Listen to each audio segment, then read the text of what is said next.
Já pararam para pensar que uma única letra, em um código com bilhões de partes, pode definir não só a cor de um olho, mas a história inteira dos nossos ancestrais?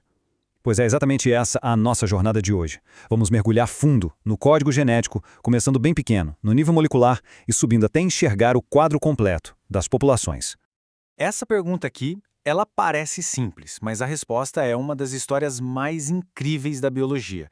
Como é que pode uma variação minúscula, quase invisível, no DNA ter um eco tão grande a ponto de moldar um indivíduo e, com o tempo, uma população inteira?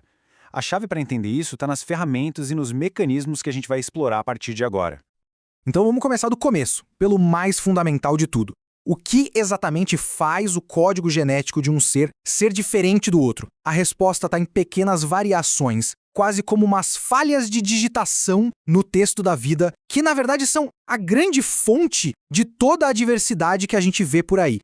Olha, vamos imaginar o genoma como um livro imenso. Os SNPs, eles seriam como uma única letrinha trocada numa palavra.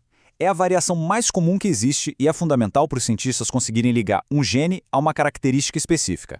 Já os microsatélites, bom, eles são como uma palavra ou uma frase que se repete várias e várias vezes. Tipo, vida, vida, vida. O número de repetições varia tanto de uma pessoa para outra que eles se tornaram a ferramenta perfeita para coisas como testes de paternidade, sabe? Agora, achar esses marcadores no meio do genoma é como tentar ler uma frase específica num livro do tamanho de uma biblioteca inteira. É praticamente impossível sem uma ajuda. E é por isso que os cientistas precisam de uma espécie de fotocopiadora genética. Depois de extrair o DNA, o passo mais importante é a tal da PCR. Essa técnica é simplesmente genial, porque ela permite pegar aquele trechinho minúsculo de interesse e fazer bilhões de cópias. Basicamente, ela torna o invisível visível. E como é que funciona essa fotocopiadora? É um ciclo surpreendentemente simples, baseado em temperatura. Primeiro, a gente esquenta tudo a 95 graus. Isso faz a fita dupla do DNA se separar. Depois, a gente dá uma resfriada. E umas etiquetas de DNA, que a gente chama de primers, grudam bem no comecinho e no fim do trecho que queremos copiar. E por último, a 72 graus, entra em ação uma enzima especial, a Taq polimerase. Ela funciona como uma leitora e construtora, copiando tudo que está entre as etiquetas. Agora, imagine repetir isso umas 30, 35 vezes. De uma única cópia, a gente passa a ter bilhões. É um poder de amplificação realmente impressionante. Ok, agora que a gente já sabe como ler o código, vamos ver como ele constrói as coisas. Como essas letras se transformam num ser vivo complexo. Vamos começar com uma das decisões mais básicas que o genoma toma, a determinação do sexo. Em mamíferos, como nós, existe um único gene no cromossomo Y que age como um interruptor mestre. É o gene SRY. Se ele estiver ligado, uma cascata de eventos, como um efeito dominó, começa a acontecer. Ele ativa células que produzem um hormônio para, digamos, desmantelar as estruturas femininas em potencial.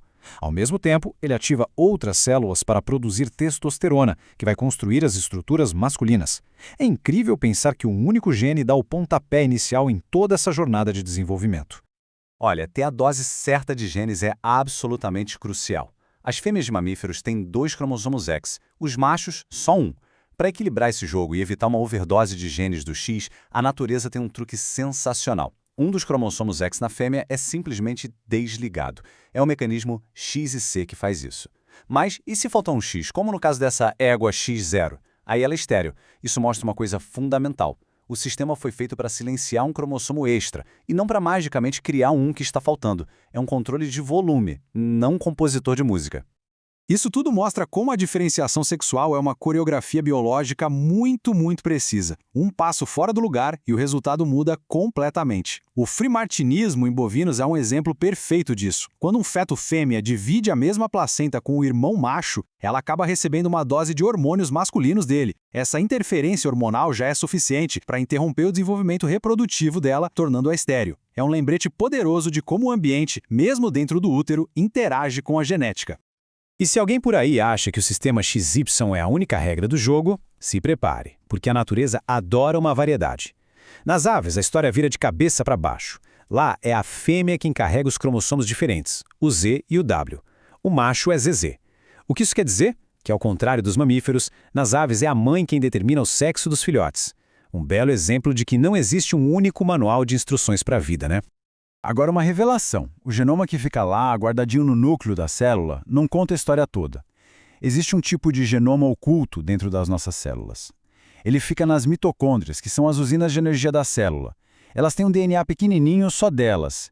E a teoria mais aceita para isso, a endossimbiose, é de explodir a cabeça. Ela diz que, bilhões de anos atrás, as mitocôndrias eram bactérias independentes, que foram engolidas por uma célula maior e passaram a viver ali dentro.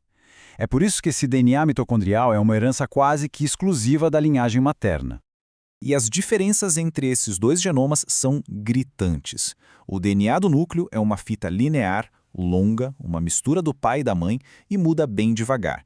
Já o DNA mitocondrial é um pequeno círculo herdado só da mãe e que acumula mutações muito mais rápido. E é exatamente essa rapidez que o torna tão valioso. Ele funciona como um relógio molecular, permitindo que os cientistas rastreiem nossas linhagens maternas milhares de anos no passado. É uma ferramenta incrível para estudar a evolução.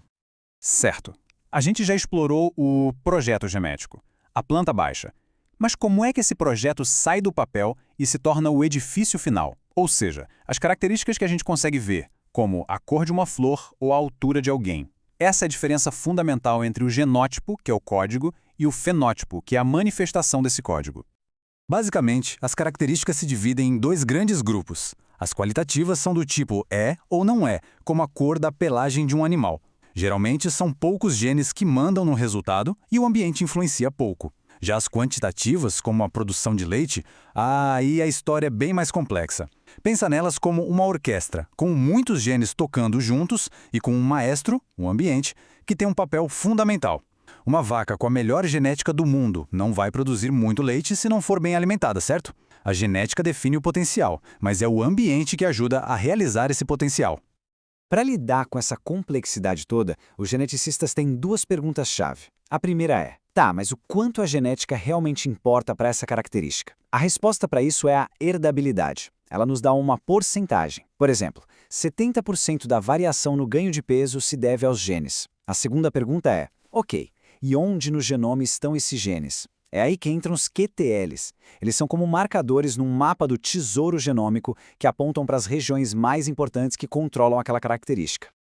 E aqui que a ciência vira uma ferramenta poderosíssima para o melhoramento animal. Em vez de esperar anos para ver se um carneiro vai ter filhotes férteis, dá para usar a seleção assistida por marcadores. É como ter uma lanterna de DNA que ilumina os genes de interesse desde que o animal nasce. O gene FECB, em ovelhas, por exemplo, está ligado a uma maior fertilidade. Ao selecionar os animais que têm esse marcador, os criadores conseguem acelerar o progresso genético do rebanho de uma forma espetacular. Bom, até agora, nosso foco foi quase sempre o indivíduo. Para o nosso último passo, vamos dar um zoom out completo. Vamos deixar de olhar para uma única árvore e passar a observar a floresta inteira. Bem-vindos à genética de populações. A genética de populações, ela não está muito preocupada com um único indivíduo. O que importa aqui é a frequência das diferentes versões de um gene, os alelos, na população toda. E para saber se uma população está evoluindo, os cientistas usam uma espécie de régua, um ponto de partida, o equilíbrio de Hardy-Weinberg. Ele descreve uma população hipotética perfeita que não está evoluindo, onde as frequências dos genes ficam ali, estáticas, geração após geração. É como se fosse uma balança em perfeito equilíbrio. Então, se aquela nossa balança imaginária se desequilibra, a gente sabe, a evolução está acontecendo. E o que é que desequilibra essa balança? São 5 forças principais. A mutação, que cria a novidade genética, a migração, que leva genes de uma população para outra, a seleção, que favorece os mais adaptados, o acasalamento não aleatório, que muda o jeito como os genes se combinam, e, por fim, a deriva genética, que é o puro e simples acaso, e que tem um impacto gigante, especialmente em populações pequenas. E assim, a gente fecha o círculo. A nossa jornada, que começou com uma única letrinha de DNA, um SNP, nos levou a entender como esse código é lido, como ele constrói um indivíduo complexo e, finalmente, como ele se comporta numa população inteira ao longo do tempo. O ponto central de tudo isso é que tudo está conectado. Entender a genética é, no fundo, ter a capacidade de ler a história da própria vida em todas as suas escalas. É fascinante. Todo esse conhecimento nos coloca numa posição que nunca antes tivemos na história. Pela primeira vez, não somos apenas leitores do código genético, mas também potenciais editores. A capacidade de reescrever o código da vida abre portas incríveis, mas também traz responsabilidades imensas. A pergunta que fica agora não é mais o que nós podemos fazer, mas sim o que nós devemos fazer. E essa é uma questão que, no fim das contas, todos nós teremos que ajudar a responder.